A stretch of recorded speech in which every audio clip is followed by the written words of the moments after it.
بسم اللہ الرحمن الرحیم۔ حاجی صاحب بیف پلاؤ کے بہت شوقین تھے، کیونکہ حاجی صاحب کے ساتھ میری کافی دوستی تھی، اس لیے وہ مجھے بھی زبردستی بیف پلاؤ کھلانے کے لیے لے جاتے۔ ان دنوں بابا چاول والے کا طوطی بولتا تھا۔ اپنے شہر میں تو وہ مشہور تھے ہی، مگر شہر سے باہر بھی وہ پارسل کرتے تھے۔ بابا چاول والے کا پلاؤ کا ذائقہ سب سے منفرد تھا۔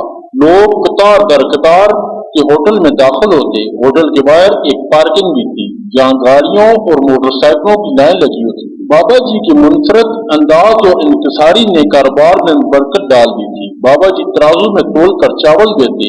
لذیذ بیف پلاؤ میں چاول کم اور بوٹیاں زیادہ ہوتی تھی۔ شاید یہی وجہ تھی کہ بابا جی کی شاپ پر ہر وقت رش لگا رہتا تھا۔ قطار میں کھڑے گاہک اکثر دھکا لگنے کی وجہ سے ایک دوسرے سے الجھ پڑتے، تو بابا جی بجلی کی رفتار سے جلدی میں کام کرتے اور اخبار کا ٹکڑا ترازو میں بچھا کر چاول ڈالتے اور گاہک کو پیش کرتے۔ کبھی کبھی نلیوں سے گودا نکال کر چاولوں کے اوپر ہنڈیل دیتے، تو گاہکوں کی خوشی دیکھنے والی ہوتی۔ بابا جی ایک دن میں تقریباً 10 سے 12 دیگیں آرام سے فروخت کر لیتے تھے، اللہ کا شکر ادا کرتے اور اگلے دن کی تیاری شروع کر دیتے۔ بابا جی کا بیف پلاؤ کھاتے کھاتے مجھے اچانک پہلوانی کا شوق ہونے لگا۔ کم و بیش 3 سال گزر جانے کے بعد بھی میرا پہلوانی کا شوق برقرار رہا، بلکہ میں نے تو گھر کے باہر سین میں ایک اکھاڑا بنایا ہوا تھا، جس میں مشق کرتا اور ایک استاد مجھے ٹریننگ بھی دیتے۔ لوگ میرے بارے میں عجیب و غریب باتیں کرتے تھے کہ اچانک اسے کیا ہو گیا ہے، مگر میں اپنی اس تبدیلی پر بہت خوش تھا۔ زندگی زندہ دلی کا ہی نام ہے، مردہ دل لوگ کیا خاک۔ صبح شام میں کچھا پہن کر اکھاڑے میں پہنچ جاتا، وہاں اونٹ کسرت کرتا، مٹی میں لوٹ پوٹ ہو جاتا، واپسی پر یوں ہی وزنی کام کرتا، کبھی پانی کے بھرے گیلن اٹھا لیتا تو کبھی گندم سے بھری بوریاں اٹھانے میں مصروف ہو جاتا۔ پھر مجھ پر کالی کاجل زدہ آنکھوں اور دراز پلکوں کا اثر ہو گیا، اور ساتھ ہی طبیعت میں تھوڑا سا ضد کا عنصر شامل ہو گیا۔ عجیب سی کیفیت تھی۔ کئی گھنٹے دھوپ میں کام کرنے کے باوجود تھکن کا احساس نہیں ہوتا تھا۔ ہاں، البتہ کچھ ضدی سا ہو چکا تھا۔ مجھے کچھ غصہ آتا اور دروازے کو لات مار کر اپنا غصہ نکال لیتا۔ میری یہ بدتمیزی میرے دوستوں کو بہت ناگوار گزرتی، اور وہ مجھ پر ناراض ہوتے تو میں ان پر چیخنا شروع کر دیتا۔ شاید میرا صبر جواب دے چکا تھا، یا پھر سوچنے سمجھنے کی صلاحیت سے محروم ہو چکا تھا۔ اپنی اس کیفیت کا حاجی صاحب سے تذکرہ کیا تو پتہ چلا کہ حاجی صاحب کے ساتھ بھی کچھ ایسے ہی مسائل چل رہے تھے۔ بلکہ حاجی صاحب نے مجھے ایک عجیب بات بتائی۔ کہنے لگے، میری بیوی مجھ سے کہتی ہے کہ کافی دنوں سے آپ میں ایک عجیب و غریب حرکات دیکھنے کو ملی ہیں۔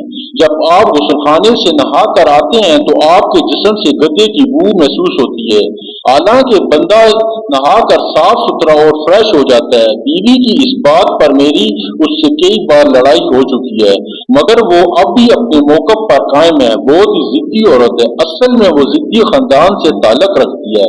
پھر ایک دن حیرت انگیز انکشاف ہوا جس کو کسی کو امید بھی نہ تھی۔ بابا بیف پلاؤ والے کو پولیس اٹھا کر لے گئی اور دکان کو مکمل طور پر سیل کر دیا گیا۔ روزانہ بیف پلاؤ نوش کرنے والوں میں غم و غصے کی لہر دوڑ گئی۔ کچھ نے پولیس کا گھیراؤ کیا اور بابا کے حق میں نعرے بازی شروع کر دی۔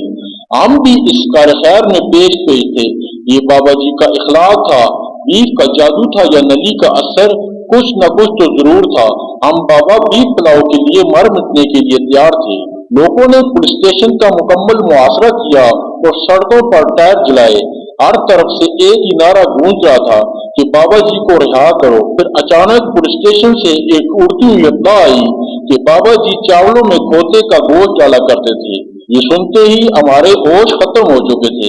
پہلے تو اس بات کا یقین ہی نہیں آ رہا تھا، اور خود کو جھوٹی تسلی دیتے رہے کہ یہ سب جھوٹ ہے، بابا جی پر جھوٹا الزام لگایا گیا ہے۔ مگر جب حقیقت سامنے آئی، پھر گھر آ کر شیشے میں اپنے آپ کو غور سے دیکھا، کان لمبے ہو چکے تھے، نتنے پھیل چکے تھے۔ شکر خدا کا ابھی تک دم نہیں نکلی تھی۔ میرا دماغ گر کر کے سر کو جھٹکا تو چکر آنا شروع ہو گئے۔ خیالات کی کڑیاں ملتی چلی گئیں۔ فرر تو کھوتا ہی کرتا ہے۔ مجھے پہلوان بننے کا شوق نہیں تھا، بلکہ مٹی میں لتیڑیاں مارنے کا جنون تھا۔ وزن اٹھانے، ٹانگ مار کر دروازہ بند کرنے کی وجہ سامنے آنے لگی۔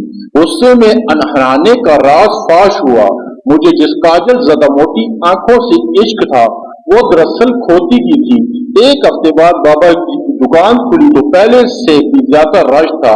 میں وہم دور کرنے کے لیے بابا جی کے پاس پہنچا۔ بابا جی یہ کھوتے والی بات غلط ہے نا؟